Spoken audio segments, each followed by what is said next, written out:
আজকে আবারও আসলাম ফলের পাইকারি বাজারে সৈয়দপুরে। আমি যে পার্টিকে নিয়ে এসেছি উনি আবার অবশ্য পাইকারি ব্যবসা করে, ঢাকার চেয়েও অনেক দাম কমে পায়, সেজন্য আসা।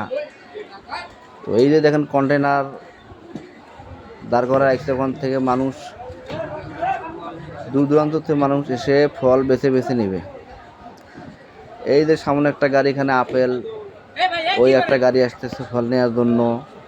এখানে এই যে অনেক জনসমাগম, এখানে একটা ঘর, এখানে একটা ঘর, সব মহাজনের ঘর।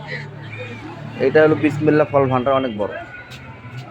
আর এটার থেকে এই যে লোড দিচ্ছে, এই যে রেল লাইনের পাশ দিয়ে সব ধরনের ফলের দোকান, একটা সব ধরনের ডাব থেকে শুরু করে সব কিছু পাবেন আপনারা। প্রতিটা জায়গায় ফল আর ফল। এখানে আসলে আপনি মনে করেন ড্রাগন থেকে শুরু করে, আম থেকে শুরু করে সম্পূর্ণ ধরনের ফল পাবেন। আশা করি আসবেন, কম রেটে পাবেন।